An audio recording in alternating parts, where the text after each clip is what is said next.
प्रिय आत्मीय दाजुभाइ दिदीबहिनीहरू,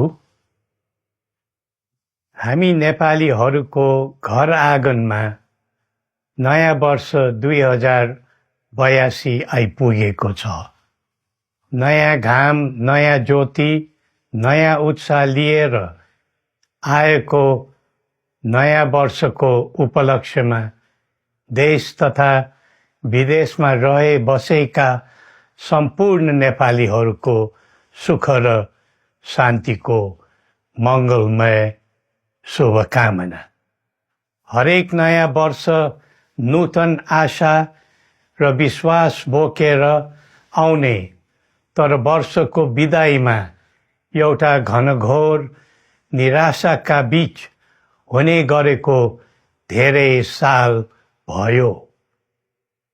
समाजका विभिन्न दल, वर्ग र जन समुदायले आफ्नो धारणा, आस्था तथा अभिव्यक्ति राख्न पाउनु प्रजातन्त्रको सुन्दर विशेषता हो।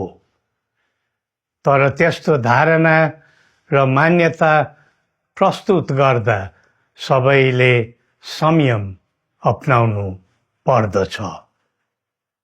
केही दिन अघि जनप्रदर्शनमा जुन प्रकारको हिंसा, आगजनी, तोडफोड भयो, त्यसबाट जस प्रकारको मानवीय एवं भौतिक क्षति भयो, त्यो सुन्दा हामीलाई अत्यन्तै दुःख लाग्यो। नागरिक स्वतन्त्रता भन्दा ठुलो तन्त्र वा वाद हुँदैन। वास्तविक प्रजातन्त्र त्यहाँ हुन्छ जहाँ राम्रो, नराम्रो, जनगुनासो वा गुणगान सुन्ने परम्परा र संस्कार हुन्छ। नेपाली जनतामा देश र भविष्यलाई लिएर जुन खालको जागरुकता पैदा भएको छ, त्यसलाई हामीले सकारात्मक रूपमा लिएका छौँ। वास्तवमा नेपाली जनतामा रहेको देशभक्तिपूर्ण भावना विश्वमै अनुकरणीय र अनुसरणीय छ। देशलाई विद्यमान जटिलताबाट मुक्त गराई शान्त, स्थिर र समृद्ध मुलुक बनाउने जागरुकता जुन पैदा भएको छ, नयाँ वर्ष 2082 मा नेपाली जनताको चाहना अनुसारको परिणाम हासिल हुने विश्वास थपिएको छ। मुलुकमा व्याप्त अशान्ति, अराजकता, निराशा र असन्तुष्टिबाट आम नेपालीलाई मुक्त गर्न नेपालको राज संस्थाले जहिले पनि योगदान पुर्याउँदै आएको विदितै छ। राष्ट्रियता र प्रजातन्त्रलाई मूल कार्य मान्दै जनभावना बमोजिम चल्ने बहुदलीय प्रजातन्त्र र संवैधानिक राज संस्थाको परम्परामा हाम्रो मान्यता रही आएको छ। वर्तमानमा बदलिँदो जनचाहनाको पनि कदर गरी राज्य शक्तिको स्रोत जनता नै हुन् भन्ने मन्जुरी सदैव स्थापित हुनु पर्दछ।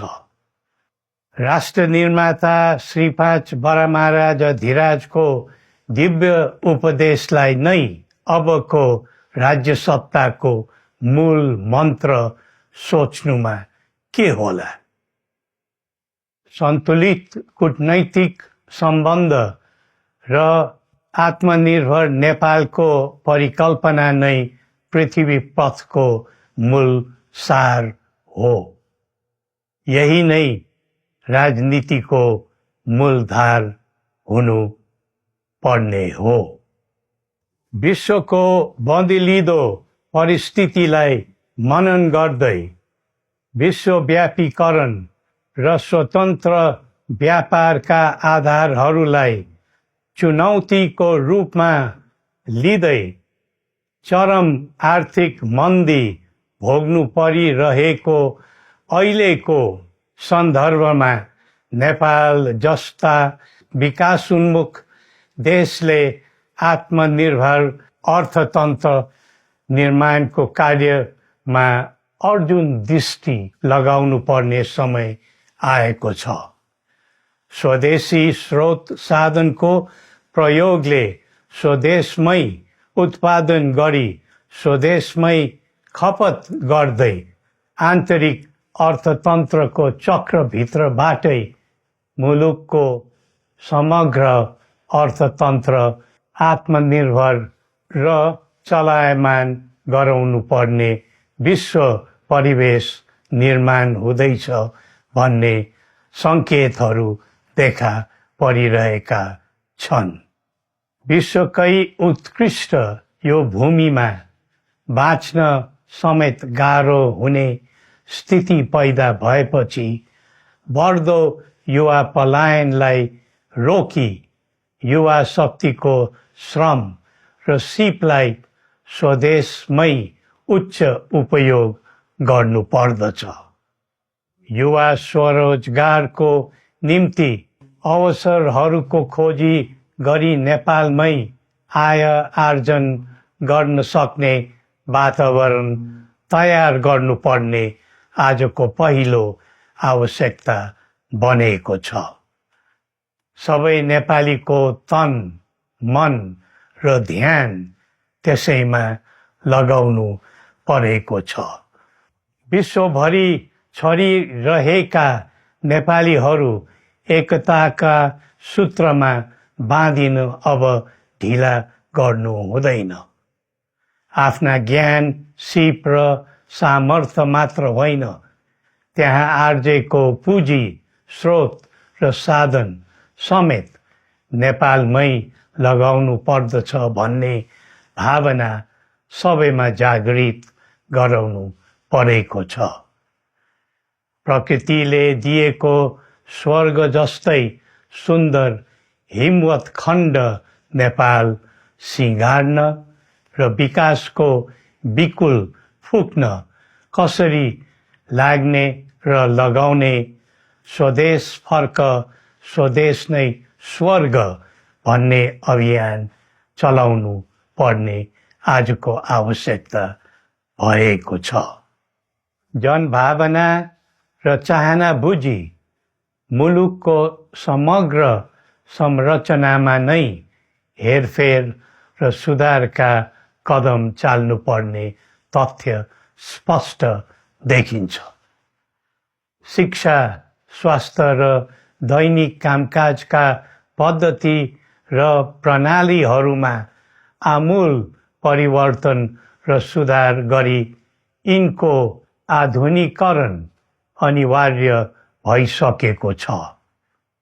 युग प्रविधिको हो, सावधानीपूर्वक उपयोग गर्नु सकेमा राष्ट्रको योगदानमा ठुलो टेवा पुग्न सक्नेछ।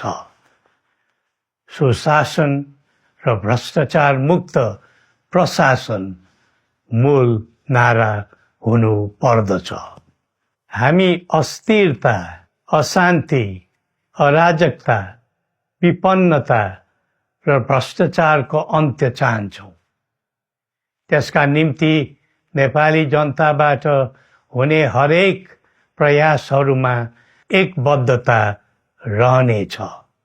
मुलुकको गिर्दो अर्थव्यवस्था, रुग्न हुँदै गएको औद्योगिक उत्पादन, बढ्दो राष्ट्रिय ऋण र बेरोजगारी, रक्षात्मक बन्दै गएको राष्ट्रियता, राष्ट्रिय एकता, सामाजिक सद्भाव, मौलिक धर्म, संस्कृति तथा जनस्तरमा बढेको निराशा, असन्तुष्टि हाम्रो चिन्ताको मूल विषय हो। नागरिक पलायनसँगै पुँजी पलायन, भ्रष्टाचार र व्यथिति देशले थाम्नै नसक्ने स्तरमा झाँगिएको छ।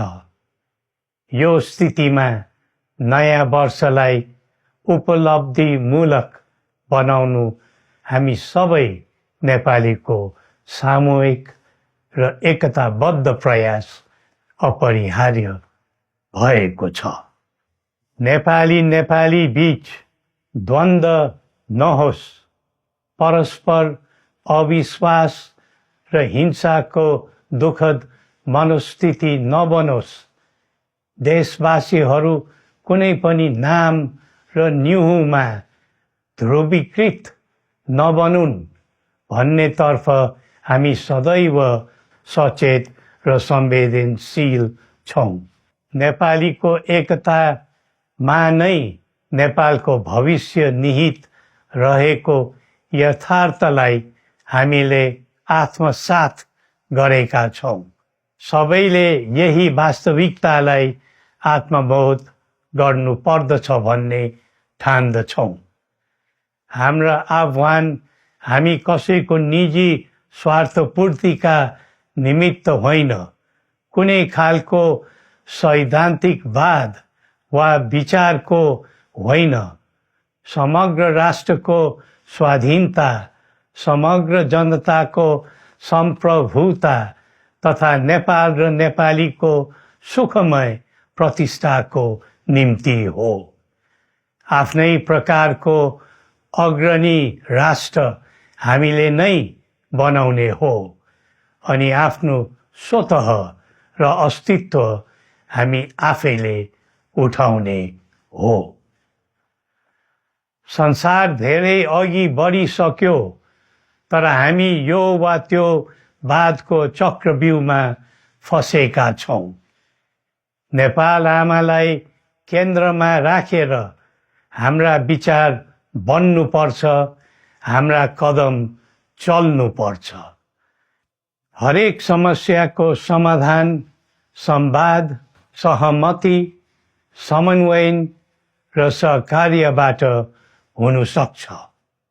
आगामी वर्ष नेपाली इतिहासको स्मरणीय र सुनौलो सम्झना बन्नुपर्छ र बनाउनु सकिन्छ भन्ने विश्वास हामीले लिएका छौँ। नयाँ वर्षले नयाँ आशा, उमङ्ग र उत्साह ल्याओस् अनि नेपालीको सुनौलो भविष्यको सुनिश्चितता होस्। श्री पशुपतिनाथले हामी सबैको कल्याण गरून्। जय नेपाल।